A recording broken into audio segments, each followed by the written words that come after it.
I guess I'm here to talk to you both about your presentation at OCTIA 2010. So what are you looking forward to? I'm looking forward to the technology working. I'm certainly looking forward to being joined by delegates here in Second Life from all over the world, including the people in the room. If they have a Second Life presence, hopefully they'll have their laptops with them and can be present both physically in the room and virtually in Second Life with us. We'll be joined by many people. A lot of people are coming from CESL, which is Counsellor Education in Second Life. And they did a conference about 3 or 4 months ago, I think it was. Is that right, John? Because you did the filming for that, didn't you? I think that was back in September. Yeah, was it that long ago? Right. Yeah, but it was very successful. They had lots of different strands going on at the same time. They had breakout rooms. And I'm inviting people from CESL to join us for the OCTIA conference, certainly for my presentation. And people can get to sit around and see what's happening, visit the different areas you can get in Second Life, and see if it's something that may well fit for their practice. It's not for everyone. A lot of people do find it quite disturbing, and certainly we have to talk about issues in Second Life such as whether it's encrypted. For instance, this chat, I believe, isn't encrypted. However, there are ways around that in order to perform therapeutically in Second Life by using encrypted platforms on top of the Second Life platform, isn't Skype. Yeah, so Second Life is a very exciting place to be, but it needs to be well thought out. And that's one of the things that the OTI has been engaged with, and thinking about how to work ethically in this kind of space. That's right, and it's something we're certainly exploring and hoping to do a lot more research into. For instance, within Second Life, you can have what we call VRIT, which is virtual reality immersion therapy, and that's something where the client can put together a vision board, for instance, if you take the case that a client is, for instance, bereaved, they can put together a vision board of actual memories and photos of their loved one.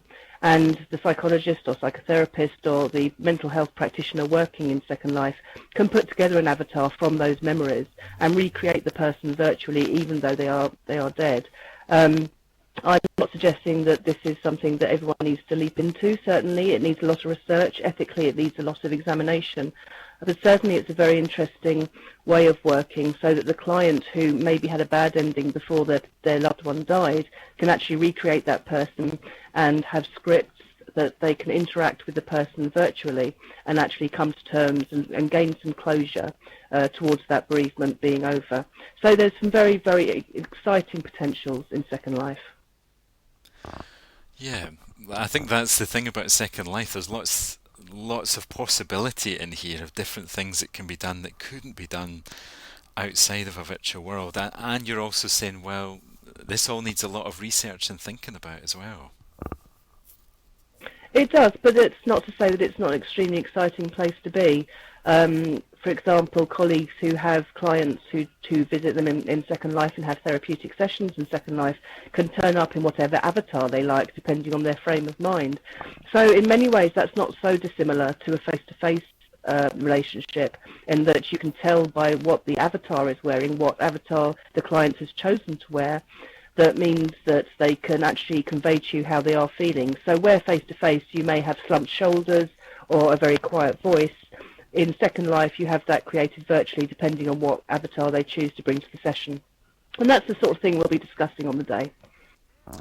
Yeah, so it's exciting to talk about it just now, but I guess we're limited for time, and we don't want to give away all the gems in your presentation, Kate. I guess these are some of the questions that you'll be looking to on the day.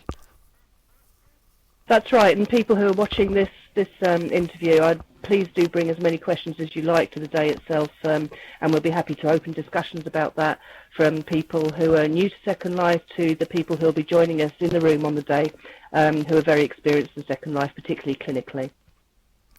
Yeah, so people can come to Manchester to the OCTIA 2010 conference and come into Second Life with a laptop.